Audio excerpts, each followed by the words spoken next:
السلام علیکم ورحمۃ اللہ وبرکاتہ۔ سورہ کہف آیہ نمبر 89۔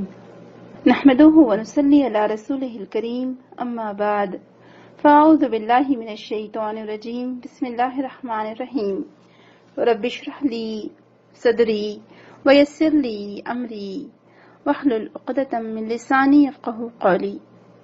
اللہم ارنا الحق حقا وارزقنا اتباعہ وارنا الباطل باطلا وارزقنا اجتنابہ، آمین یا رب العالمین۔ جیسے کہ ہم واقعہ ذوالقرنین پڑھ رہے ہیں اور ہم نے دیکھا ذوالقرنین کے بارے میں کہ وہ ایک عادل اور انصاف پسند بادشاہ تھا۔ آج ہم باقی کا جو واقعہ ہے وہ ڈسکس کریں گے، اور ساتھ میں یاجوج اور ماجوج کا بھی آج کی آیتوں میں ذکر ہے، اس کو بھی ہم ڈسکس کریں گے کہ علامات قیامت میں سے ہے کہ اس وقت یاجوج اور ماجوج کا ظہور ہوگا، اور یہ قرآن سے بھی ثابت ہے اور احادیث سے بھی ثابت ہے۔ بہرحال آئیے دیکھتے ہیں آیت نمبر 89۔ اعوذ باللہ من الشیطان الرجیم۔ ثم اتبع سببا حتى اذا بلغ مطلع الشمس وجدها تطلع على قوم لم نجعل لهم من دونها سترا۔ پھر وہ ایک اور راہ یعنی دوسری مہم پر چل پڑا حتیٰ کہ وہ طلوع آفتاب کی حد تک جا پہنچا۔ اسے ایسا معلوم ہوا کہ سورج ایسی قوم پر طلوع ہو رہا ہے کہ سورج اور اس قوم کے درمیان ہم نے کوئی آڑ نہیں بنائی۔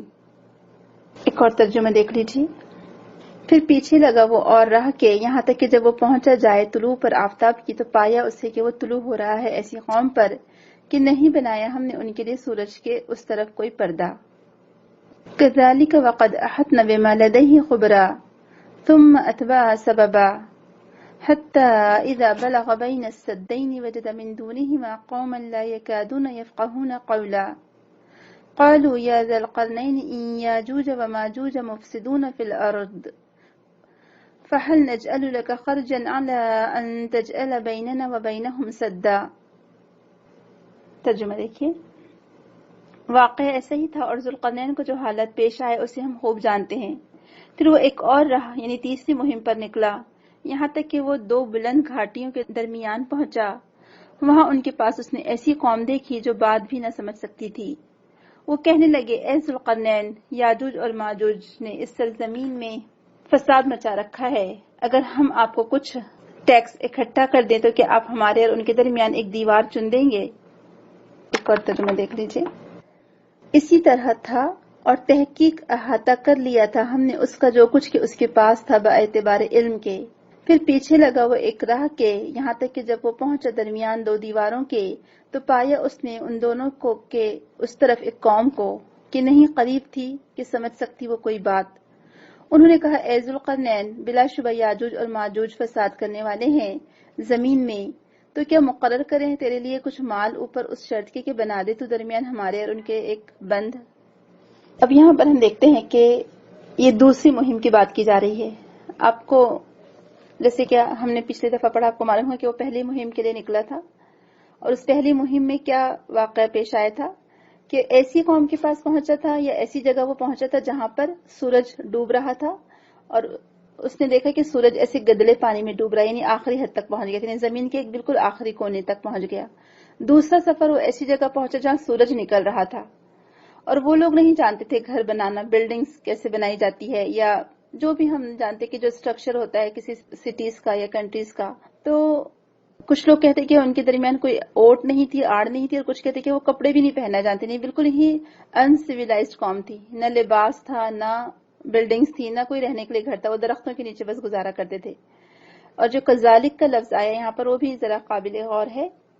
بعض کہتے ہیں کہ کذالک جو یہاں پر لفظ آیا ہے یعنی واقعہ ایسا ہی تھا، یعنی یہ بات جو ہم تمہیں سنا رہے ہیں اے نبی کریم صلی اللہ علیہ وسلم، یہ واقعہ جو ہم تمہیں سنا رہے ہیں یہ اصل واقعہ ہے، اور یہ ہم تمہیں مین باتیں سنا رہے ہیں۔ ویسے تو اور اس کے ہو سکتے ہیں، بہت سارے واقعات ہو سکتے ہیں ذوالقرنین کے، اور یہ جو کفار مکہ نے آپ سے یہود کے کہنے پر سوال پوچھا تھا ان کو بھی اصل ہو سکتا ہے اصل بات کا علم ہی نہ ہو، کہ یہ جو ہم تمہیں واقعات سنا رہے ہیں جو ذوالقرنین کے ساتھ پیش آئے تھے، اور ایز اٹ از اسی طرح پیش آئے تھے، کیونکہ قرآن سے بڑھ کر کوئی اور سورس ہے ہی نہیں ہمارے پاس ہسٹری جاننے کا۔ قرآن ہی ہمیں پرانی قوموں کے واقعات اور حالات سے روشناس کراتا ہے، اس پہ روشنی ڈالتا ہے، اور قرآن سے زیادہ اوتھینٹک سورس اور کوئی ہو ہی نہیں سکتا۔ تو بہرحال اللہ تعالیٰ فرمائے کہ اسی طرح یعنی وہ ایک کے بعد ایک سفر کرتا گیا، اور جو مین اس کے سفر تھے وہ اللہ تعالیٰ نے یہاں پر بیان کیے ہیں. تو یہ سیکنڈ سفر تھا جہاں سورج نکل رہا تھا. بالکل انسیولائزڈ قوم تھی، نہ بلڈنگز تھے ان کے پاس، نہ گھر بنے ہوئے تھے، نہ کوئی اسٹرکچر تھا، اور نہ ہی وہ لباس پہنتے تھے. وہ قوم دراصل بالکل ہی مہذب دنیا سے کٹی ہوئی تھی، سمجھے.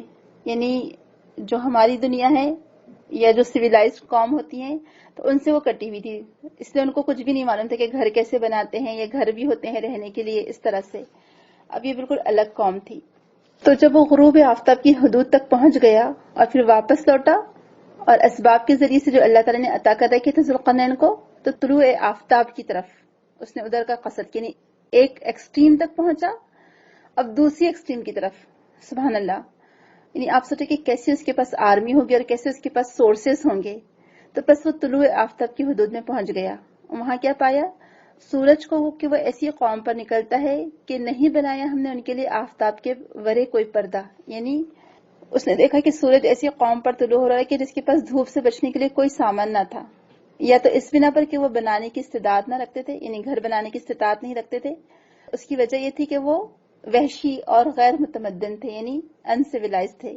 یہ اس کی وجہ یہ بھی ہو سکتی ہے کہ ان کے پاس سورج غروب نہیں ہوتا تھا، ہمیشہ نظر آتا رہتا تھا، جیسے کہ جو بعض جنوبی افریقہ کے جو مشرقی حصوں میں ہوتا ہے. تو ذوالقرنین اس مقام پر پہنچ گئے جہاں کسی انسان کا اپنے ظاہری بدن کے ساتھ پہنچنا تو دور کی بات ہے، انسان کو ان علاقوں کے بارے میں علم تک نہ تھا. لیکن سبحان اللہ، آپ دیکھیں کہ اللہ تعالیٰ نے کیسے پہنچایا ذوالقرنین کو اس جگہ. اب یہ سب کچھ اللہ تعالیٰ کی تقدیر، اس کے علم کے مطابق تھا. اسی لیے فرمایا کہ کذالک وقد احطنا بما لدیہ خبرا، یہی ہے تحقیق، یا ہم نے گھیر لیا ہے ہر تمام خبروں کو. یعنی ذوالقرنین کے پاس جو بھی بھلائی تھی اور جو اسباب تھے، اور اتنے عظیم اسباب تھے، اور جہاں کہیں وہ جاتا تھا سب اللہ تعالیٰ کے علم میں تھا. سبحان اللہ. یعنی اس سے پتہ چلتا ہے کہ جو بھی کچھ ہوتا ہے سب اللہ تعالیٰ کے علم میں، سب اللہ تعالیٰ کے اختیار میں ہے. پھر ثم اتبع سببا حتی اذا بلغ بین السدین، پھر لگا وہ ایک سامان کے پیچھے یہاں تک کہ جب پہنچا دو پہاڑوں کے درمیان. تو تفسیر میں مفسرین کہتے ہیں کہ وہ مشرق سے شمال کی طرف روانہ ہوا اور وہ دو پہاڑوں کے درمیان پہنچا، اور یہ دونوں اس زمانے میں معروف تھے، یعنی بہت مشہور تھے پہاڑ. یہ دائیں بائیں دو بندوں کے مانند دو پہاڑی سلسلے تھے، اور دونوں پہاڑ یاجوج و ماجوج اور لوگوں کے درمیان رکاوٹ تھے. تو ذوالقرنین کو ان پہاڑی سلسلوں کے اس طرف ایک ایسی قوم ملی جو اپنی اجنبی زبان اور ان کا جو کچھ تھا ان کے دلوں میں، ذہنوں میں، وہ بات سمجھنے سے قاصر تھی. تو اللہ تعالیٰ نے یہاں پر ذوالقرنین کو ایسے اسباب مہیا کر رکھے تھے، یا ایسا علم دیا تھا جس کی بنا پر وہ اس اجنبی قوم کی زبان سمجھ سکتے تھے، ان سے بات چیت کر سکتے تھے، تو یا ان کی بات کو سمجھ سکتے تھے. تو بس ان لوگوں نے اس کے سامنے یاجوج و ماجوج کی شکایت کی کہ یاجوج اور ماجوج یہ کچھ قوم کے لوگ تھے جو بہت بڑا ان کا گروہ تھا، اور ان لوگوں نے شکایت کی کہ یاجوج ماجوج فساد کرتے ہیں، فساد مچاتے ہیں، قتل و غارت گیری کرتے ہیں، لوٹ مار کرتے ہیں، اور زمین میں فساد برپا کرتے ہیں. تو بس ہمارے لیے کوئی ایسی دیوار بنا دیجئے اور ہم اس کے لیے آپ کو کچھ ٹیکس پے کر دیں گے، کچھ محصول دے دیں گے، لیکن ایسی دیوار ہو کہ جس کی وجہ سے یاجوج ماجوج ادھر نہ آ سکے. یعنی اس کا مطلب ہے کہ ذوالقرنین کے پاس ایسی چیزیں تھی یا ایسے سورسز تھے کہ ان کو معلوم تھا کہ ذوالقرنین وہ دیوار بنانے کی قدرت رکھتا ہے. یا وہ جو قوم تھی، ہو سکتا ہے چیزیں ان کے پاس تھی لیکن ان کو آئیڈیاز نہیں تھے، یا ان کے اندر اتنی ہمت نہیں تھی. تو انہوں نے اسی لیے ذوالقرنین کو اجرت ادا کرنے کی پیشکش کی کہ ہم آپ کو اس کے بدلے اجرت دے دیں گے کچھ، تاکہ وہ دیوار تعمیر کر دے. اور انہوں نے ذوالقرنین کو سبب بھی بتا دیا کہ یاجوج ماجوج اس علاقے میں آتے ہیں تاکہ یاجوج ماجوج کا آنا رک جائے، اس لیے وہ دیوار تعمیر کر دیجیے. اب یہاں ہمیں پتہ چلتا ہے کہ ذوالقرنین کے پاس کیا کیا سورسز تھے اور کیسے سورسز تھے. اور یہ ذوالقرنین ہم دیکھتے ہیں کہ یہ لالچی بادشاہ نہیں تھا، بلکہ یہ تو ایسا بادشاہ جس کی تصویر ہمارے سامنے آ رہی ہے کہ اس کو دنیا سے کوئی رغبت نہیں تھی. وہ اپنی جو عوام ہے، جو رعایا ہے، اس کی اصلاح احوال کے لیے کوشش کرنے والا تھا. یعنی سبحان اللہ، کیسی تصویر ہمارے سامنے آتی ہے کہ کیسا وہ بادشاہ تھا کہ اس کو صرف اپنے لوگوں کی فکر تھی. یعنی وہ جہاں بھی جاتا صرف علاقے فتح نہیں کرتا تھا، تمام جو سورسز اس کے پاس تھے، جو اسباب اس کے پاس تھے، جو ٹیلنٹ اس کے پاس تھا، اس سے وہ لوگوں کو آسانی پرووائڈ کیا کرتا تھا، ان کو آسانیاں مہیا کرتا تھا. اور اس کے اندر لالچ بھی نہیں تھی، ہرس بھی نہیں تھی، کیونکہ وہ لوگوں سے ٹیکس بھی نہیں لیتا تھا، بلکہ وہ کہتا تھا کہ تم محنت مزدوری سے میری مدد کرو، میں تمہارے لیے تمام چیزیں بنوا دوں گا. دیکھیں آج کے دور میں جو بھی لیڈرز ہیں، اگر وہ ذوالقرنین کے بارے میں ہی پڑھ لیں تو انہیں سمجھ میں آ جائے گا کہ ایک لیڈر کیسے ہوتا ہے یا ایک لیڈر کو کیسے ہونا چاہیے. تو ذوالقرنین کی تو تصویر ہمارے سامنے آتی ہے کہ جب لوگوں نے اس سے کہا کہ یاجوج ماجوج ہمیں تنگ کرتے ہیں تو لہٰذا ہمیں ان سے بچنے کے لیے کوئی آڑ بنا دیجیے. اور شیخ سعدی اور امام قرطبی رحمہ اللہ علیہ اس کے بارے میں بہت اچھا لکھتے ہیں. وہ کہتے ہیں کہ یہ ہوتے ہیں مومن، یہ وہ لوگ ہوتے ہیں جنہیں معلوم ہوتا ہے کہ ان کے حسنات کا بدلہ یوم قیامت کے دن، یوم قیامت کو انہیں ملے گا بہترین اجر کی صورت میں. اور وہ کہتے ہیں کہ ہم یہ جو سب کچھ کر رہے ہیں یہ اللہ ہی کے حکم سے کر رہے ہیں اور اللہ کے فضل سے کر رہے ہیں. تو ایسے ہی لوگوں کے لیے اللہ تعالیٰ کام آسان بھی کر دیتا ہے. پھر جب وہ کوئی کام کرتے ہیں تو احسان کے لیول پر کرتے ہیں. سبحان اللہ. ان کی بات چیت بھی احسان کے لیول پر ہوتی ہے، یعنی جب وہ سامنے والے سے کچھ بات کرتے ہیں تو وہ محسن ہوتے ہیں، ان کی بات میں حسن ہوتا ہے، سادگی ہوتی ہے، وہ غرور اور تکبر والی بات نہیں کرتے. دوسری بات اپنا وہ جو کام کرتے ہیں وہ بھی احسان کے لیول پر کرتے ہیں. اور پھر اللہ تعالیٰ ایسے ہی لوگوں کے لیے معاملہ آسان کر دیتا ہے. اور یہ اس لیے ہوتا ہے کیونکہ وہ عدل پسند ہوتے ہیں لوگ، وہ عادل ہوتے ہیں، وہ نیک اور صالح ہوتے ہیں. وہ اپنی مملوک کے لیے، یعنی اگر اللہ تعالیٰ نے ان کو زمین پر حکومت بخشی ہے تو وہ اس حکومت کا ناجائز فائدہ نہیں اٹھاتے، بلکہ وہ صالح ہوتے ہیں اور اپنی رعایا کے لیے آسانیاں فراہم کرنے والے ہوتے ہیں، اپنے ساتھیوں کے لیے عدل والے ہوتے ہیں، جو اپنے ان کے عمرا ہیں، ان کے عالم ہیں، ان کے لیے بھی عدل والے ہوتے ہیں. جہاں کہیں وہ جاتے ہیں اللہ کی مرضی کے مطابق معاملات حل کرتے ہیں ماشاءاللہ. اور جس حال میں بھی ہوتے ہیں اللہ تعالیٰ کی مرضی کو ملحوظ خاطر رکھتے ہیں. سبحان اللہ. ایسے ہوتے ہیں نیک لوگ. جب اللہ تعالیٰ ان کو پاور دیتا ہے تو وہ اس طرح سے عدل اور انصاف کا ماحول پیدا کرتے ہیں.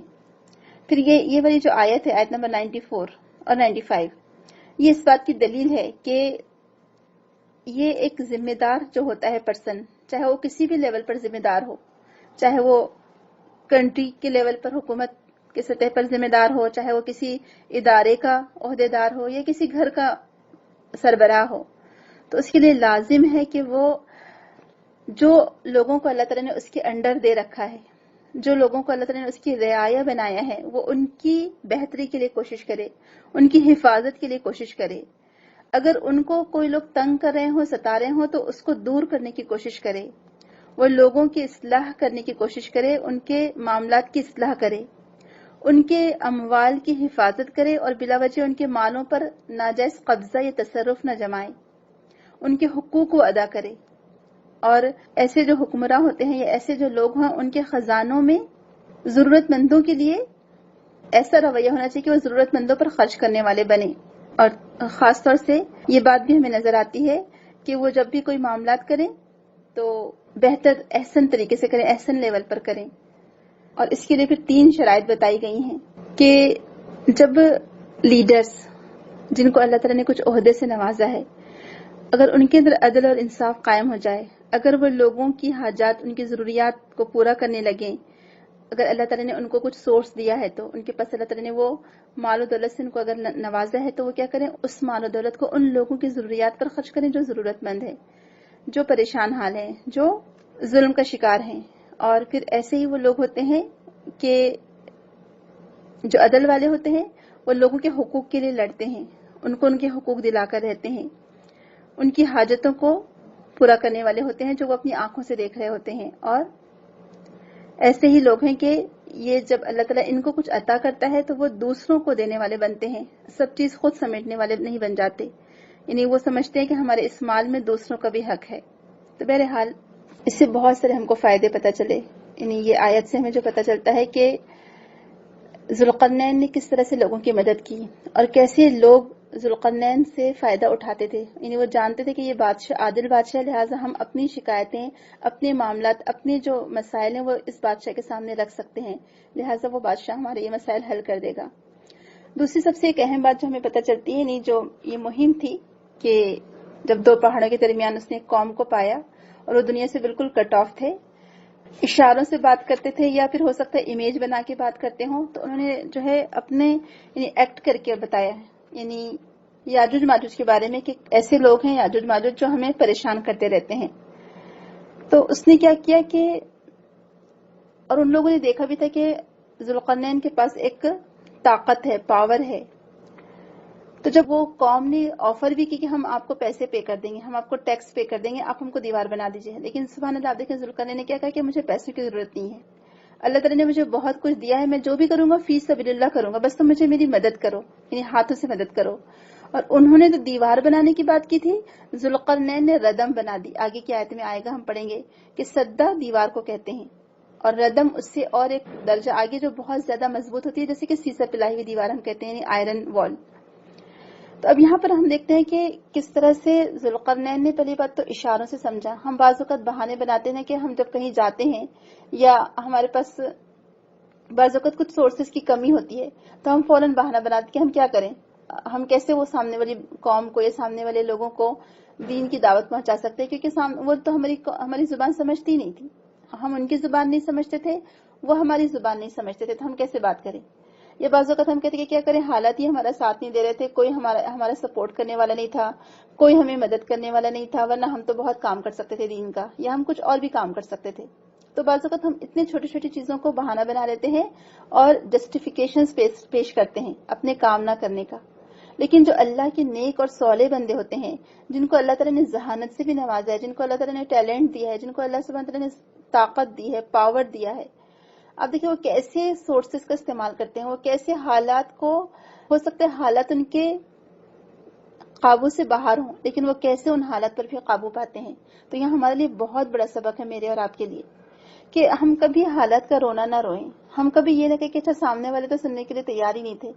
ہم کبھی یہ نہ کہیں کہ ہم کو تو ان کے سامنے والے کی زبان ہی نہیں آتی تھی، یا ہم تو ان کو پہچانتے ہی نہیں تھے، لہٰذا ہم کیسے ان سے بات کریں. نہیں، آپ دیکھیں ذوالقرنین ایک ایسی قوم پر گئے جو ایک تو انسیولائز تھی، کچھ تو ایسی قومیں تھی جو بالکل ہی دنیا سے کٹی ہوئی تھی، کچھ ایسی تھی کہ جن کی زبان بھی وہ نہیں جانتا تھا، وہ اشاروں سے بات کرتے تھے. اب کتنا بڑا بیریئر تھا زبان کا، آپ دیکھیں بیچ میں، یعنی زبان کا بیریئر سب سے بڑا بیریئر ہے. اور یہ دیکھیں کہ اس کے باوجود بھی ذوالقرنین نے ان کی بات کو سمجھا، چاہے وہ اشاروں کنایوں میں انہوں نے بتایا ہو، چاہے امیج بنا کر بتایا ہو، یا اور بھی ہو سکتی ہے باتیں، بہت ساری باتیں ہو سکتی ہیں. تو اب اس کے باوجود بھی اس نے اس چیز کو آڑے نہیں آنے دیا ذوالقرنین نے کہ یہ قوم کی زبان ہی ہم نہیں جانتے. یہاں میرے اور آپ کے لیے بہت بڑا سبق ہے. بعض اوقات ایسا ہوتا ہے کہ ہم حالات کا رونا روتے رہتے کہ کیا کریں، حالات ہی ساتھ نہیں دے رہے تھے. اور مجھے ہمیشہ امام ابن تیمیہ کا واقعہ یاد آتا ہے. ان کی سیرت میں ایک بار پڑھنے کا موقع ملا تھا کہ جس وقت ان کو قید کر دیا گیا تھا، تو اس قید میں ان کے پاس شروع میں پین اور کاغذ ان کو پرووائڈ کیا جاتا رہا. تو انہوں نے وہاں پر جیل میں بیٹھ کر ہی جب ان کو قید کر دیا گیا، اور انہوں نے جب جیل میں ان کو قید کیا گیا تو انہوں نے جیل میں رہ کر ہی بہت ساری کتابیں لکھی اور بہت اچھی لکھی. تو جب دیکھا لوگوں نے، کہ حکمرانوں نے، کہ اچھا یہ تو جیل میں بھی ان کو رہ کر کوئی نقصان نہیں ہوا ہے اور یہ وہاں سے بھی بہت اچھے فائدے پہنچا رہے ہیں دوسرے لوگوں کو، تو ان سے آخر کار ان کا کاغذ اور قلم چھین لیا گیا، یعنی پین اور کاغذ لے لیا گیا ان سے تاکہ یہ لکھ بھی نہ سکیں. لیکن آپ دیکھیں ماشاءاللہ وہ کیسے وہ دل برداشتہ نہیں ہوئے، انہوں نے کسی چیز کو بیریئر نہیں بنایا اپنے آگے. انہوں نے یہ نہیں کہا، حالت کا رونا نہیں رویا کہ اب تو نہ یہ میرے پاس کاغذ قلم ہے، نہ میں لوگوں سے بات کر سکتا ہوں، اب میں تو جیل میں ہوں، اب بیٹھ گیا آرام سے جیل میں. نہیں، بلکہ انہوں نے کہا کہ میرا قرآن میرے ساتھ ہے، وہ مجھ سے کوئی نہیں چھین سکتا. یعنی ان کو حفظ تھا قرآن ماشاءاللہ. اور انہوں نے کہا کہ میں اسی کے ذریعے سے تبلیغ کروں گا. اور انہوں نے جو جیل میں جو مجرم لوگ تھے ان پر کام کرنا شروع کیا. تو جو جیل کے گارڈز تھے وہ ہنستے تھے، کہا جاتا ہے کہ دیکھو ان کو مجرموں کو سدھارنے چلیں گے، بڑے بڑے ڈاکو جن کو سزائیں نہیں سدھار سکی، بھلا یہ کیا ان کی تبلیغ اور ان کی نصیحت کیا سدھاریں گی. لیکن انہوں نے کسی کی پرواہ نہیں کی، اور کہا جاتا ہے کہ انہی پر کام کرنا شروع کر دیا. جو بڑے بڑے ڈاکو تھے، جو مجرم تھے جیل میں قید، ان پر کام کرنا شروع کر دیا. اور اس کا نتیجہ ظاہر ہوا، لوگوں نے دیکھا کہ کیسے مجرم لوگوں کے اخلاق بدل رہے ہیں، کیسے ان کا کردار بدل رہا ہے، اور کیسے وہ دعوت و تبلیغ کا اثر ہو رہا ہے ماشاءاللہ. تو اب دیکھیں کام کرنے والے اس طرح سے بھی کام کر جاتے ہیں. جن کے پاس اللہ تعالیٰ نے کچھ صلاحیت دی ہے، ٹیلنٹ دیا ہے، وہ اپنے ٹیلنٹ کو، اپنی صلاحیتوں کو اس طرح سے استعمال کرتے ہیں، وہ ضائع نہیں کرتے اس کو، کیونکہ یہ اللہ تعالیٰ کی امانت ہے دی ہوئی ہماری صلاحیتیں. اگر اللہ تعالیٰ نے ہم کو کوئی ٹیلنٹ دیا ہے، کوئی صلاحیتوں سے نوازا ہے، تو اس امانت کے بارے میں کل ہم سے پوچھو گی.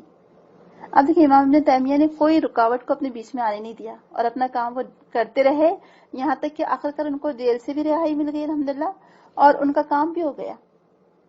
یعنی جو ایسے مجرم لوگ تھے وہ ان کی دعوت و تبلیغ سے اگر پورے 100 کے 100 سمجھے 100% نہ سدھرے ہوں گے، اگر 50% بھی لوگ سدھر جائے تو اس سے بڑھ کر کیا ہوگا آپ بتائیں. تو کیسے انہوں نے اس سورسز کو استعمال کیا، کیسے انہوں نے اسباب کی پیروی کی امام ابن تیمیہ نے. تو ایسے ہی ہم بھی کریں. ہمارے سامنے بھی ایسے بہت سارے مواقع آتے ہیں، ہمارے سامنے بھی ایسی بہت ساری راہیں کھلتی ہیں، لیکن ہم اس سے فائدہ نہیں اٹھاتے. اسی طرح سے آپ دیکھیں کہ اللہ تعالیٰ نے ابو ہریرہ رضی اللہ عنہ کو بہت ہی اچھا حافظہ دیا تھا ماشاءاللہ. اتنا لیٹ وہ اسلام لے کر آئے، یعنی 7 ہجری میں انہوں نے اسلام قبول کیا تھا، لیکن سب سے زیادہ حدیثیں ان کو یاد تھی. انہوں نے اپنے حافظے کو کیسے استعمال کیا کہ جو صلاحیت اللہ تعالیٰ نے ان کو دی تھی وہ مسلسل اللہ کے رسول کے ساتھ چمٹے رہے، وہ جدا ہی نہیں ہوتے تھے اللہ کے رسول سے. اور آخری دنوں کے جتنے جو 4 سال وہ اللہ کے رسول کے ساتھ رہے، پوری باتیں انہوں نے یاد رکھ لی. اور اس کے باوجود بھی اس کے بعد جب اللہ کے رسول کی وفات ہو گئی صلی اللہ علیہ وسلم کی، تو وہ صحابہ کرام کے پاس جاتے رہے جن کے پاس دوسری احادیث موجود تھی جو انہوں نے خود نہیں سنی تھی. تو اب دیکھیں انہوں نے کیسے اسباب کو بروئے کار لایا، کیسے انہوں نے وہ حالات سے فائدہ اٹھایا، اور کیسے انہوں نے وہ احادیث یاد رکھی کہ ماشاءاللہ آج کوئی دینی مجلس ہو ایسے ہو نہیں سکتا کہ آپ کوئی حدیث پڑھیں اور اس میں نیریٹر ابو ہریرہ رضی اللہ عنہ نہ ہو. سبحان اللہ. دیکھیں کتنی بڑی بات ہے کہ ہر مجلس میں آج ابو ہریرہ کا نام ہے.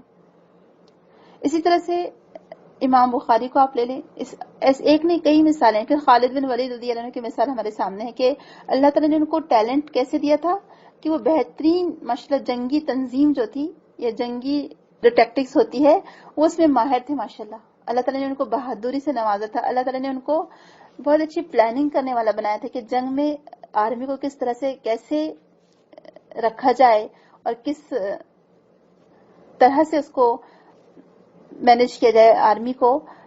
اور وہ ان کو اتنے بہترین طریقے سے آتا تھا کہ آج بھی لوگ ان کے وہ ٹیکٹکس کو یاد رکھے ہوئے ہیں اور اسی کے مطابق وہ آج اپنے آرمی کی منصوبہ بندی کرتے ہیں. تو انہوں نے دیکھیں کیسے اپنی اس صلاحیت کو اسلام کے لیے استعمال کیا کہ انہوں نے اپنی پوری وہ صلاحیت اسلام کی راہ میں لگا دی ماشاءاللہ. کہا جاتا ہے کہ جس جنگ میں خالد بن ولید رضی اللہ عنہ رہتے تھے وہ جنگ مسلمان ہارتے نہیں تھے ماشاءاللہ. اللہ کے رسول نے ان کو اللہ کی تلوار میں سے ایک تلوار کہا تھا. یہاں تک کہ عمر رضی اللہ عنہ کے زمانے تک آتے آتے ہر جنگ وہ جیتتے جاتے تھے، ہر جنگ، اور ہر جنگ میں سپہ سالار وہی تھے، کمانڈر وہی تھے ماشاءاللہ. تو عمر رضی اللہ عنہ نے ان کو معزول کر دیا سپہ سالاری سے. جو کمانڈر کے عہدے پر وہ فائز تھے ان کو وہاں سے ہٹا دیا. کیوں؟ اس میں حکمت تھی عمر رضی اللہ عنہ کی، کیونکہ لوگ یہ سمجھنے لگے تھے کہ جس جنگ میں بھی خالد بن ولید ہو وہ جنگ مسلمان کبھی ہار نہیں سکتے. یعنی لوگوں کا توکل اللہ تعالیٰ سے ہٹ کر خالد بن ولید پر چلا جا رہا تھا. تو عمر رضی اللہ عنہ نے ان کو اسی وقت عہدے سے معزول کر دیا. لیکن سبحان اللہ آپ دیکھیں اگر ہم جیسے لوگ ہوتے تھوڑے دلے اور تنگ ذہنیت کے لوگ تو کیا کرتے کہ اچھا ہم کو عہدے سے ہٹا دیا اب تو ہم جنگ ہی نہیں کریں گے. اور عمر رضی اللہ عنہ کے خلاف انہوں نے کوئی ایک لفظ نہیں کہا. ہم تو کوئی ہمارے ساتھ ایسا کرے تو کتنا اس کے خلاف باتیں بناتے ہیں نا. تو انہوں نے ایک جملہ بھی عمر رضی اللہ عنہ کے خلاف نہیں کہا اور کہا کہ میں تو اللہ کے لیے لڑ رہا تھا، چاہے ایز اے سپہ سالار یعنی ایز اے کمانڈر کے طور پہ لڑوں یا ایز اے عام سپاہی کے طور پہ لڑوں گا تو میں اللہ کے لیے ہی. اور وہ آخر وقت تک جنگوں میں موجود رہے ماشاءاللہ، جنگ کرتے رہے اور الحمدللہ اللہ تعالیٰ مسلمانوں کو فتوحات سے نوازتا رہا. تو دیکھیں کیسے ان لوگوں نے اپنے ٹیلنٹ کو استعمال کیا، کیسے ان لوگوں نے اسباب کی پیروی کی. خود عمر رضی اللہ عنہ کی مثال ہمارے سامنے کہ اللہ تعالیٰ نے ان کو اتنا فہم و فراست سے نوازا تھا ماشاءاللہ کہ ہم دیکھتے کہ کئی آیاتیں ان کے کہنے کے بعد نازل ہوئی ماشاءاللہ. یعنی وہ آیتیں اللہ تعالیٰ نازل کرنے والا ہی تھا، لیکن اللہ تعالیٰ نے کیسے ان کو ذہانت دی تھی عمر رضی اللہ عنہ کو، ان کی فہم و فراست کہ وہ چاہتے تھے کہ یہ چیزیں ہو جائیں اور الحمدللہ وہ ہوئیں ماشاءاللہ. تو انہوں نے اپنی فراست کو اسلام کے غلبے اور نصرت اور فتح اور بلندی کے لیے استعمال کیا ماشاءاللہ. کیسے ان کی وہ جو پلاننگ ہوتی تھی عمر رضی اللہ عنہ کی، کیسے ان کے اتنے فیصلے ماشاءاللہ سنہرے فیصلے ہم کہہ سکتے ہیں عمر رضی اللہ عنہ کے کہ آج بھی جس سے مسلمان فائدہ اٹھا رہے ہیں. تو آپ سوچیں اللہ تعالیٰ نے آپ کے اندر کیا رکھا ہے، آپ دیکھیں کہ اللہ تعالیٰ نے آپ کو کیا چیز عطا کی ہے اور آپ اس سے لوگوں کے لیے فائدہ مند بنے، لوگوں کے لیے مفید بنے. ہم کہتے ہیں کہ ہمیں کچھ نہیں آتا ہے، اگر آپ کو ایک دعا بھی آتی ہے نا، میں تو کہتی ہوں وہ دعا اپنے پڑوسی کو، اپنے ملنے جلنے والوں کو آپ ان کو سکھا دیجئے، ان کو یاد کرا دیجئے. آپ کو جو اچھی چیز آپ کو آتی ہے اپنے آس پاس والوں کو، اپنے اڑوس پڑوس والوں کو، اپنے رشتہ داروں کو اس خیر سے فائدہ اٹھانے دیجئے. آپ کے پاس جو خیر ہے تو کچھ نہ کچھ لوگوں کے لیے مفید بنیے، لوگوں کی اصلاح کی کوشش کریے. کہیں کلیشز چل رہے ہیں دو خاندانوں میں، ہسبینڈ وائف کے بیچ، بھائی بہن میں، وہ کلیشز کو آپ ختم کرنے کی کوشش کریے، ان کی اصلاح کروا دیجئے. آپ کو لگتا ہے اچھا فلاں پریشان ہے، فلاں بیمار ہے، آپ کیسے ان کی ہیلپ کر سکتے ہیں؟ فلاں جاب لیس ہے، آپ کے اگر سورسز ہیں تو آپ وہ سورسز استعمال کر کے ان کی جاب کے لیے کہیں بات چیت کر لیجئے تاکہ کسی کو جاب مل جائے، کسی کے پرابلمز ختم ہوں، کسی کی مشکل دور ہو جائے. جیسے کہ ذوالقرنین نے کیا کہ آپ دیکھیں اللہ تعالیٰ نے پاور دیا تھا اور اس نے یہ نہیں کہ پاور مل گیا تو وہ آرام سے بادشاہی کرتے بیٹھا ہے، یہ آرام سے اپنی جگہ کرسی پر بیٹھا ہے اور آرام سے اچھے اچھے بس عیش پسندی میں ہے اور کھانے کھا رہے، نہیں، بلکہ اس نے اس مہم کا آغاز کیا. وہ گیا دنیا کے ایک کونے سے دوسرے کونے، دوسرے کونے سے تیسرے کونے، کیونکہ یہی چیز تو انسان کو، جب انسان ایکٹیو ہوتا ہے تو دوسروں کے کام بھی آ سکتا ہے. ہم اگر آئسولیٹ ہو جائیں، ہم ایک جگہ بند کے رہ جائیں، ہم خواتین کیا سمجھتی کہ اچھا ہماری ساری صلاحیتیں بس کچن کی حد تک ہیں، ہمیں کچھ آ ہی نہیں سکتا. ہاں بس ہم کپڑے دھو سکتے ہیں، کھانا بنا سکتے ہیں، چائے بنا سکتے ہیں، گھر کی صفائی کر سکتے ہیں، بچوں کو سنبھال سکتے ہیں. تو یہ بہت بڑے کام ہے ماشاءاللہ، یہ کوئی چھوٹے موٹے کام نہیں ہے. اور یقین جانے کہ یہ کام کوئی اور کر بھی نہیں سکتا. جو ہمارے کام ہے الحمدللہ ہمیں جتنے اچھے طریقے سے آتے ہیں وہ کوئی اور نہیں کر سکتا. الحمدللہ جو کام اللہ تعالیٰ نے ہمارے ذمہ لگائے بہت اچھے ہیں، ہم کو اس پہ کوئی بھی نہ شکایت ہے نہ اعتراض ہے. اللہ تعالیٰ کا شکر ہے کہ اللہ تعالیٰ نے ہم کو خواتین میں سے بنایا یا عورتوں میں سے بنایا یا لڑکیوں میں سے بنایا، جو بھی جو کم عمر کے ہیں. تو اس پر ہم کو افسوس نہیں ہوتا کہ مجھے عورت کیوں بنا دیا، مجھے لڑکی کیوں بنا دیا، مجھے لڑکا بنانا تھا. نہیں، الحمدللہ اللہ تعالیٰ نے جو ہمیں بنایا، اللہ تعالیٰ کا بہت شکر احسان ہے. کتنے آرام میں ہے نا ہم الحمدللہ. یعنی ہمیں کمانے کی فکر نہیں، ہمیں معاش کی فکر نہیں، ہمیں گھر کے باہر کے کاموں کی فکر نہیں ہے الحمدللہ. تو جو شعبہ اللہ تعالیٰ نے ہمارے ذمہ دیا الحمدللہ بہت اچھا شعبہ ہے. لیکن ساتھ ساتھ میں آپ یہ بھی دیکھ لیجیے کہ صرف ہم اپنے آپ کو اس حد تک ہی محدود نہ کر لیں. جو ہماری خواتین گزری ہیں، جو ہماری امت کی جو پرانی، اگر آپ خواتین پر نظر ڈالیں کہ ان لوگوں نے کیسے کارنامے انجام دیے. عائشہ رضی اللہ عنہا، اللہ تعالیٰ نے ان کو حافظ اچھا دیا تھا، آپ دیکھیں انہوں نے اپنے حافظ سے کتنا فائدہ اٹھایا اور کیسے علم لوگوں تک پہنچایا. ام سلمہ رضی اللہ عنہا وہ بھی ماشاءاللہ بڑی فقیہہ تھیں، سیکنڈ درجہ تھا ان کا، اور سیکنڈ نمبر پر احادیث یاد کرنے والی ازواج مطہرات میں سے وہی تھی ماشاءاللہ. اور فقہی مسائل میں بھی ان کا جواب نہیں تھا. ایون قرات میں جیسے اللہ کے رسول کی قرات ہوا کرتی تھی، اس قرات کو فالو کرنے والی ام سلمہ رضی اللہ عنہا ہی تھی. اور آج بھی جو سلسلہ جاتا ہے، بعض روایت سے یہ پتہ چلتا ہے کہ آج جو روایت موجود ہے جو حفص عاصم کی یا جو قاری کا کورس ہوتا ہے جو 10 سال کا ہے، تو اس میں جو روایت پہنچتی ہے وہ ام سلمہ تک پہنچتی ہے. ام سلمہ نے ہی اللہ کے رسول سے سنا تھا اور آگے لوگوں کو بتایا. سبحان اللہ، آپ دیکھیں ایک خاتون نے کیسا کام کیا.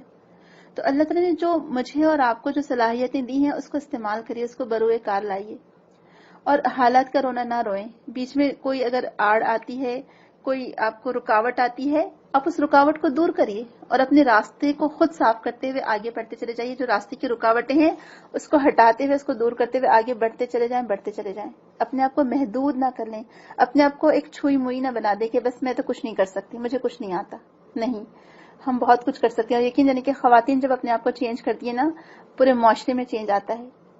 وہ جو کہاوت ہے نا، بہت صحیح کہاوت لگتی ہے وہ، واللہ عالم، کہ جب مرد دین حاصل کرتے ہیں تو وہ چوکھٹ تک آتا ہے، لیکن جب عورتیں دین حاصل کرتی ہیں تو وہ گھر کے اندر تک آتا ہے. اور واقعی میں آپ دیکھیں کہ اگر ہم دین کا علم حاصل کریں گے تو یہ جتنے رسم و رواج ہے، یہ جتنی جو خرافات ہیں، چاہے وہ مرنے کی ہو، پیدا ہونے کی ہو یا شادی کی ہو، یہ ساری رسم و رواج، یہ خرافات، یہ فضول خرچیاں، یہ شگون لینا یا توہم پرستی، یہ سب ختم ہو جائیں گے انشاءاللہ. ہم خواتین میں اگر دین کا علم آئے گا تو انشاءاللہ، کیونکہ یہ سارے رسم و رواج کرنے والی خواتین ہی ہوتی ہیں، مرد حضرات نہیں ہوتے. تو بہرحال یہاں پر ہمیں یہی پتہ چلتا ہے کہ کیسے ذوالقرنین نے ان کو دیوار بنانے کے لیے مدد کی، آفر کی، ان سے پیسہ بھی نہیں لیا اور کہا کہ میں یہ کام تو اللہ تعالیٰ نے مجھے بہت کچھ دے رکھا ہے. سبحان اللہ، کیسے دل بھرا ہوا شخص تھا، کیسے بادشاہ تھا، کتنا فراخ دل بادشاہ تھا کہ اس کو لوگوں کے پیسوں کی پرواہ نہیں تھی. اس نے ٹیکس نہیں وصول کیا زبردستی.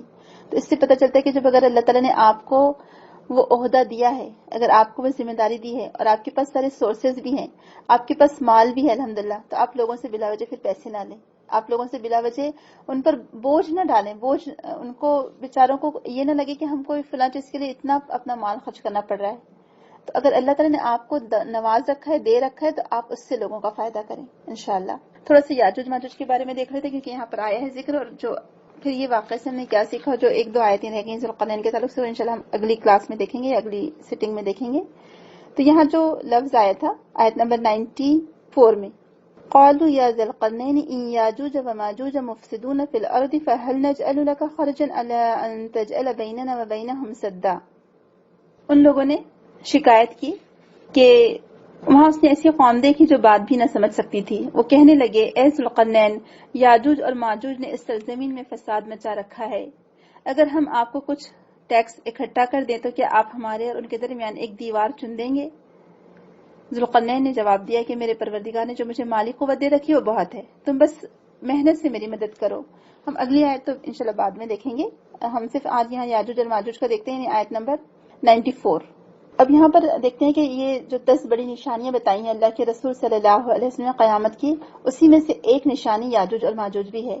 یہ سورہ کہف میں تو ہے ہی ہے یاجوج ماجوج کے بارے میں، سورہ انبیاء میں بھی ہمیں ملتا ہے کہ جب قیامت کے قریب یاجوج ماجوج کو نکالا جائے گا تو وہ پوری دنیا پر یلغار کر دیں گے، جیسے کہ سورہ انبیاء آیت نمبر 96-97 میں آتا ہے حتی اذا فتحت یاجوج وماجوج وهم من كل حدب ينسلون واقترب الوعد حق فإذا هي شاخصة أبصار الذين كفروا يا ويلنا قد كنا في غفلة من هذا بل كنا ظالمين۔ جب یاجوج ماجوج کھول دیے جائیں گے تو وہ ہر بلندی سے دوڑتے ہوئے آئیں گے، اس وقت سچا وعدہ یعنی قیامت پورا ہونے کا وقت آ پہنچے گا۔ اس وقت ان لوگوں کے دیدے پھٹے کے پھٹے رہ جائیں گے جنہوں نے کفر کیا تھا، کہیں گے ہائے ہماری کم بختی، ہم اس چیز کی طرف سے غفلت میں پڑے ہوئے تھے بلکہ ہم واقعی خطا کار تھے۔ اللہ تعالیٰ رحم کرے اور اللہ تعالیٰ ہمیں ان پچھتانے والوں میں سے نہ بنائے، بلکہ ہم اپنی موت کے آنے سے پہلے اس کی تیاری کرنے والے بنے انشاءاللہ۔ تو اب جیسے کہ یاجوج ماجوج کے بارے میں، یہ ان کے بارے میں جو ہمیں احادیث سے جو باتیں ہمیں پتہ چلتی ہے کہ یہ دیوار کے پیچھے قید ہیں جس سے نکلنے کے لیے وہ صبح شام کوشش کرتے رہتے ہیں اور اس دیوار کو کھودتے رہتے ہیں، لیکن جب دوسرے دن آ کر دیکھتے ہیں تو وہ دیوار اپنی اصلی حالت پر قائم رہتی ہے، یعنی جتنا انہوں نے کھودا تھا وہ واپس برابر ہو جاتی ہے۔ جس روز کہا جاتا ہے کہ حدیث سے ہی پتہ چلتا ہے کہ جس روز شام کو وہ انشاءاللہ کہہ کر گھر کو لوٹیں گے، اس سے اگلے روز وہ دیوار میں نقب لگانے میں کامیاب ہو جائیں گے، یعنی وہ لوگ انشاءاللہ نہیں کہتے، لہٰذا وہ دیوار ویسی ہو جاتی، وہ کھود نہیں پاتے یا اس کو مزید آگے نہیں بڑھا پاتے۔ جس دن وہ انشاءاللہ کہہ دیں گے اس دن وہ کھود پائیں گے دیوار کو۔ اور یہ یاجوج ماجوج گردن کی بیماری کی وجہ سے ان کی موت واقع ہوگی۔ تعداد میں یہ لوگ اتنے زیادہ ہوں گے کہ مرنے کے بعد جانور اور مویشی ان کی لاشیں کھا کھا کر خوب موٹے تازے ہوں گے، جیسے کہ صحیح ابن ماجہ کی حدیث ہے، ابو ہریرہ رضی اللہ عنہ اس کے راوی ہیں کہ رسول اکرم صلی اللہ علیہ وسلم نے فرمایا یاجوج ماجوج ہر روز دیوار کھودتے ہیں، جب وہ اتنی کھود لیتے ہیں کہ سورج کی شعاع نظر آ جائے تو ان کا بادشاہ کہتا ہے کہ اب واپس چلو، باقی کل کھودیں گے، چنانچہ وہ لوٹ جاتے ہیں۔ اللہ تعالیٰ اس دیوار کو دوبارہ اصلی حالت پر لوٹا دیتے ہیں جب ان کی قید کی مدت پوری ہو جائے گی اور اللہ تعالیٰ انہیں لوگوں پر ظاہر کرنا چاہیں گے تو وہ دیوار کھودیں گے حتیٰ کہ انہیں سورج کی شعاعیں نظر آنے لگیں گی، تو ان کا بادشاہ ان سے کہے گا اچھا اب چلو، باقی انشاءاللہ کل کھودیں گے، اور جب انشاءاللہ کہیں گے تب وہ اگلے روز پلٹیں گے تو دیوار کو اسی حالت پر پائیں گے جس پر اسے انہوں نے پچھلی رات چھوڑا تھا، پھر کھدائی شروع کر دیں گے اور باہر نکل آئیں گے، پانی ختم کر ڈالیں گے، لوگ اپنے اپنے قلعوں میں پناہ لیں گے، قلعوں سے باہر کوئی نہیں بچے گا، پھر وہ اپنے نیزے آسمان کی طرف پھینکیں گے جو خون آلود ہو کر زمین پر گریں گے، اور یاجوج ماجوج کہیں گے کہ ہم نے زمین والوں کو بھی مغلوب کر دیا اور آسمان والوں پر بھی غالب آ گئے، تب اللہ تعالیٰ ان کی گردنوں میں کیڑے پیدا فرما دے گا جن سے وہ سب مر جائیں گے۔ رسول اکرم صلی اللہ علیہ وسلم نے فرمایا اس ذات کی قسم جس کے ہاتھ میں میری جان ہے، زمین کے جانور اور مویشی ان کی لاشوں کا گوشت اور چربی کھا کھا کر خوب موٹے تازے ہوں گے۔ یہ قیامت کی نشانی میں سے ایک نشانی ہے، اور یہ کب ہوگا کہ جب دجال کے قتل کے بعد عیسیٰ علیہ السلام کا جو عہد خلافت ہوگا اسی میں یاجوج اور ماجوج نکلیں گے، اور یہ تعداد میں اس قدر زیادہ ہوگے کہ ان کی آدھی تعداد بحیرہ تبریہ کا سارا پانی پی جائے گی۔ بحیرہ تبریہ یہ ایک نہر ہے، اور عیسیٰ علیہ السلام اللہ تعالیٰ کے حکم کے مطابق مسلمانوں کو کوہ طور پر لے کر جائیں گے، اسی دوران یاجوج ماجوج باقی لوگوں کو قتل کر ڈالیں گے۔ اہل زمین کو قتل کرنے کے بعد وہ اپنے تیر آسمانوں کی طرف پھینکیں گے جو کہ خون آلود ہو کر واپس گریں گے، تو وہ سمجھیں گے کہ ہم نے نعوذ باللہ آسمان والوں کو بھی قتل کر دیا۔ صحیح مسلم کی حدیث ہے، نواس بن سمان رضی اللہ عنہ کہتے ہیں کہ رسول اکرم صلی اللہ علیہ وسلم نے فرمایا دجال کو قتل کرنے کے بعد اللہ تعالیٰ عیسیٰ علیہ السلام پر وحی بھیجے گا، میں نے اپنے ایسے بندے نکالے ہیں کہ ان سے لڑنے کی کسی میں طاقت نہیں، لہٰذا آپ میرے مسلمان بندوں کو کوہ طور کی پناہ میں لے جائیں۔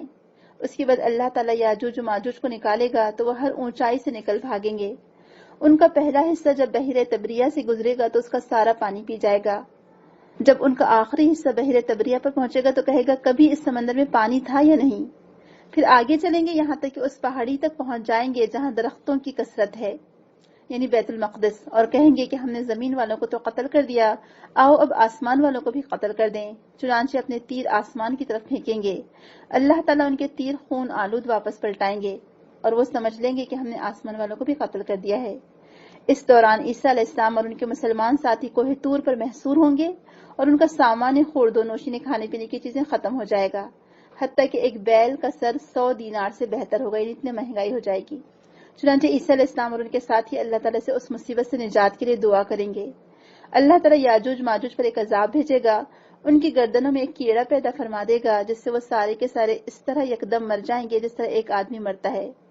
اس کے بعد عیسیٰ علیہ السلام اور ان کے ساتھی کوہ طور سے واپس تشریف لے آئیں گے، لیکن زمین پر ایک بالشت بھر جگہ یاجوج ماجوج کی لاشوں سے خالی نہیں پائیں گے جن سے بدبو اور سڑانڈ اٹھ رہی ہوگی۔ عیسیٰ علیہ السلام اور ان کے اصحاب پھر اللہ تعالیٰ کی طرف رجوع فرمائیں گے، یعنی دعا کریں گے۔ اللہ تعالیٰ ایسے پرندے بھیجے گا جن کی گردنیں بڑے اونٹوں کے برابر ہوں گی۔ وہ پرندے ان کی لاشوں کو اٹھا کر لے جائیں گے اور جہاں کہیں اللہ تعالیٰ کا حکم ہوگا وہاں لے جا کر پھینک دیں گے۔ پھر اللہ تعالیٰ ایسی بارش برسائیں گے جو ہر گھر اور خیمے تک پہنچے گی اور زمین کو دھو ڈالے گی، یہاں تک کہ اسے کسی باغ کی مانند پاک اور صاف کر دے گا۔ تو یہ بہت طویل حدیث ہے جو بحیرہ تبریہ ہم نے پڑھا۔ ایکچولی کہا جاتا ہے کہ یہ شام یعنی جو سیریا کا جو علاقہ ہے اس کا جو بارڈر ہے سیریا کے سرحدی شہر سے مغرب کی طرف یعنی ویسٹ کی طرف چند میل کے فاصلے پر ایک بہت بڑی جھیل ہے جسے تبریہ کہا جاتا ہے، اسی جھیل سے دریائے اردن نکلتا ہے۔ تو آپ دیکھیں کہ اس حدیث سے میں بہت ساری وضاحت پتہ چلی۔ پھر یہ جو یاجوج ماجوج کا فتنہ یہ بہت تباہ کن ہوگا۔ ابن ماجہ ہی کی حدیث سے زینب بنت جحش رضی اللہ عنہا کہتی ہیں کہ رسول اکرم صلی اللہ علیہ وسلم اپنی نیند سے بیدار ہوئے اور آپ کا چہرے مبارک سرخ ہو رہا تھا۔ آپ نے ارشاد فرمایا، لا الہ الا اللہ، ہلاکت ہے عربوں کے لیے ایک ایسے فتنے کی وجہ سے جو قریب آ گیا ہے۔ آج یاجوج ماجوج کی دیوار میں اتنا سوراخ ہو گیا ہے، اور آپ نے دونوں ہاتھوں کی انگشت شہادت اور انگوٹھے ملا کر دکھائے۔ جب آپ گول دائرہ بناتے ہیں نا، آپ اپنا انگوٹھا اٹھائیں اور پہلی انگلی اٹھائیں اور دونوں کو ملائیں تو دیکھیں کیسا گول دائرہ بنتا ہے، تو آپ نے ایسا گول دائرہ بنایا۔ زینب رضی اللہ عنہا نے عرض کیا کہ یا رسول اللہ، کیا نیک لوگوں کی موجودگی میں ہی ہم ہلاک ہو جائیں گے؟ آپ نے ارشاد فرمایا، نہیں، بلکہ اس وقت ہلاک ہوں گے جب برائی عام ہو جائے گی۔ اللہ تعالیٰ ہم پر رحم فرمائے اور ہم کو ایسے فتنوں سے محفوظ رکھے، ہماری ذریت کو، ہماری اولاد کو بھی ان فتنوں سے محفوظ رکھے۔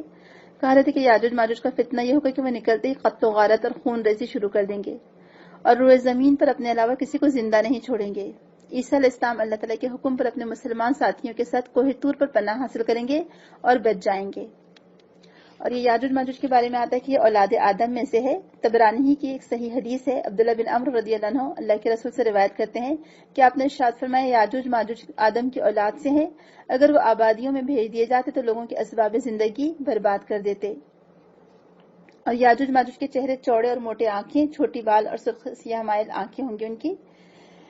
طبرانی ہی کی حدیث صحیح حدیث ہے۔ ابن حرملہ رضی اللہ عنہ کہتے ہیں کہ رسول اکرم صلی اللہ علیہ وسلم نے خطبے میں ارشاد فرمایا، تم لوگ کہہ رہے ہو کہ اب دشمن نہیں رہا، حالانکہ تم لوگ ہمیشہ اپنے دشمنوں سے جہاد کرتے رہو گے حتیٰ کہ یاجوج ماجوج نکل آئیں گے، چوڑے چہروں والے، چھوٹی آنکھوں والے اور سرخی مائل سیاہ بالوں والے، ہر بلندی سے دوڑتے ہوئے آئیں گے، ان کے چہرے چمڑا بھری ڈھال جیسے موٹے ہوں گے۔ واللہ عالم۔ یہ احمد اور طبرانی نے اس کو روایت کیا ہے اور صحیح حدیث ہے۔ تو بہرحال یہ یاجوج ماجوج کے بارے میں تھا کہ یاجوج ماجوج اس طرح سے شر پھیلائیں گے، اور یہ علامت قیامت میں سے قیامت کی نشانیوں میں سے ایک ہے جس کا یہاں پر ذکر کیا گیا ہے۔ تو ذوالقرنین نے جو دیوار تعمیر کی تھی اصل میں وہ یاجوج ماجوج سے حفاظت کے لیے ہی تعمیر کی تھی، اور اسی دیوار میں وہ روزانہ شگاف کر کے جاتے ہیں، لیکن انشاءاللہ نہیں کہتے، اور کہتے کہ کل آ کر اسے دیوار کو پھر کھودیں گے، پھر نقب لگائیں گے۔ جس دن اللہ تعالیٰ کا حکم ہوگا اور اللہ تعالیٰ جب قیامت قریب آنے والی ہوگی تو اللہ تعالیٰ پھر اس وقت ان سے کہلوائے گا اور وہ انشاءاللہ کہہ کر جائیں گے۔ تو جب دوسرے دن آئیں گے تو وہ نقب لگا چکے ہوں گے اور پھر وہ اس طرح یعنی یہ حصے میں آ جائیں گے اور پھر زمین پر اس طرح سے فساد مچائیں گے کہ سب کو ختم کر دیں گے۔ اللہ تعالیٰ ہمیں ان فتنوں سے محفوظ رکھے۔ تو ذوالقرنین کا جو باقی کا حصہ ہے انشاءاللہ ہم اگلی نشست میں دیکھیں گے۔ اللہ تعالیٰ ہمیں توفیق دے کہ ہم قرآن کی آیتوں میں غور و فکر کرنے والے بنے، تدبر کرنے والے بنے، ان آیات سے فائدہ اٹھانے والے بنے۔ اللہ تعالیٰ ہمارا سینہ قرآن کے علم کے لیے کھول دے، اس کے فہم کے لیے، اس کے تدبر کے لیے، اس کی آیتوں پر غور و فکر کرنے کے لیے ہمارا سینہ کھل جائے اور ہم اس میں غور و فکر کرنے والے بنے۔ ہم اللہ تعالیٰ سے دعا کرتے ہیں کہ اللہ تعالیٰ یہ جو رمضان آنے والا ہے اس رمضان میں ہمیں قرآن سے بہت قریب کر دے۔ اس قرآن کی جو اسرار و رموز ہیں، اس قرآن کی آیتوں پر جو غور و فکر کے نتیجے میں جو ہمارے اوپر جو اس کی حکمتیں کھلیں گی، اللہ تعالیٰ اس کے لیے ہمارے لیے راستے آسان کر دے، ہمارا سینہ قرآن کا علم حاصل کرنے کے لیے کھول دے، اور اس قرآن کو ہمارے دلوں کا نور اور غموں کا مداوا بنا دے. آمین. سبحانک اللہم و بحمدک نشہد ان لا الہ الا انت نستغفرک و نتوب الیک. السلام علیکم ورحمۃ اللہ وبرکاتہ. ثم أتبع سببا حتى إذا بلغ مطلع الشمس وجدها تطلع على قوم لم نجعل لهم من دونها سترا كذلك وقد أحطنا بما لديه خبرا ثم أتبع سببا حتى إذا بلغ بين السدين وجد من دونهما قوما لا يكادون يفقهون قولا قالوا يا ذا القرنين إن يأجوج ومأجوج مفسدون في الأرض فهل نجعل لك خرجا على أن تجعل بيننا وبينهم سدا